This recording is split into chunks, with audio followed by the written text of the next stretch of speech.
Hello everyone. आज हम बात करने वाले हैं कि मेमोरेंडम ऑफ एसोसिएशन के बारे में। मेमोरेंडम क्या बोलता है? एक जो basic document, fundamental document company का होता है, दैट इज़ मेमोरेंडम। ठीक है। अब मेमोरेंडम और चीज़ क्या बोलता है कि कंपनी का रिलेशनशिप किसी आउटसाइडर के साथ कैसा है। कंपनी के आउटसाइड, जो भी कंपनी के बाहर लोग हैं जो कंपनी के साथ डील कर रहे हैं, उनको मेमोरेंडम के बारे में पता होना चाहिए। क्यों? क्योंकि उनको पता होना चाहिए कि उनके पावर्स क्या हैं, वो किस किस टाइप का काम कंपनी के साथ कर सकते हैं। ठीक है। अब इसमें there are n number of clauses. ठीक है। सबसे पहला है नेम क्लॉज। नेम क्लॉज क्या बात करता है? अभी हमने इनकॉर्पोरेशन में पढ़ा था, आपको स्पाइस प्लस ए फॉर्म में आपको आरओसी को एक एप्लीकेशन देना है for name. You will have to give 2 names in priority order. ठीक है। Along with the required fees. जो भी नेम आप एप्लीकेशन कंपनी को देंगे, that should not be similar और same to any of the existing companies. ठीक है। सेकेंड आता है registered office clause. Registered office clause क्या बोलता है? Within a period of 30 days of the date of incorporation of the company, आपके पास एक रजिस्टर्ड ऑफिस, एक प्रॉपर चलते फिरते उसमें होना चाहिए। ठीक है। अब इसके 3 पर्पस है। सबसे पहले, अगर कोई भी आपको नोटिस या कम्युनिकेशन भेजे जाएंगे तो कौन सा एड्रेस पर भेजे जाएंगे।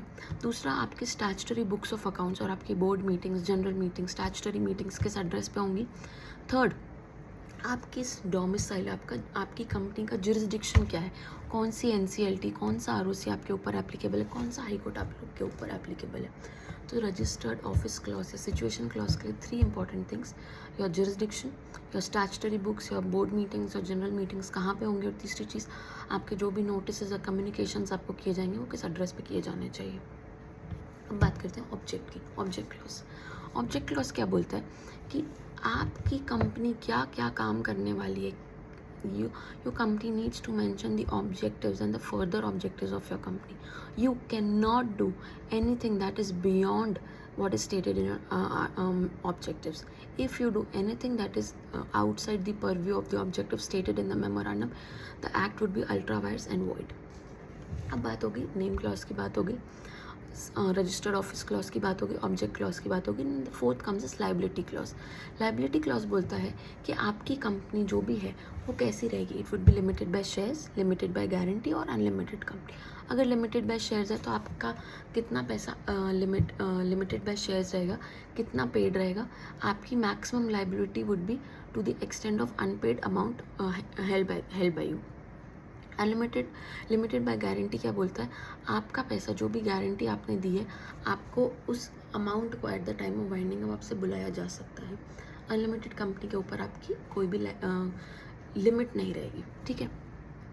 Now comes the capital clause. आपकी कंपनी का कितना ऑथराइज्ड कैपिटल रहेगा, कितना सब्सक्राइब कैपिटल रहेगा।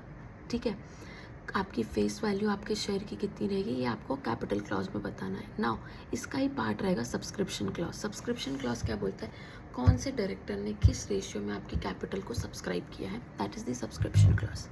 And the last is the nomination clause. Nomination clause क्या बोलता है? इन केस ऑफ एन ओपीसी, हमने ओपीसी में पढ़ा था कि जब आप ओपीसी बना रहे हैं तो आपको एक किसी दूसरे पर्सन को नॉमिनी बनाना है। In the event of your incapacity और in case of your death, कौन आपके बिजनेस का ध्यान रखेगा। You will have to take the consent of the other person, he has the right to withdraw at any time. जो भी OPC में हमने क्लॉजेस पढ़े थे वो सेम आपके नॉमिनेशन क्लॉज के लिए एप्लीकेबल होंगे। तो मेमोरेंडम बेसिकली कितने क्लॉजेस के बारे में बात करता है? Name clause, registered office clause, object clause, liability clause, capital clause, mainly 5, and इसके अलावा 2 और हैं, subscription clause and nomination clause. So I hope memorandum was very clear to you. Thank you.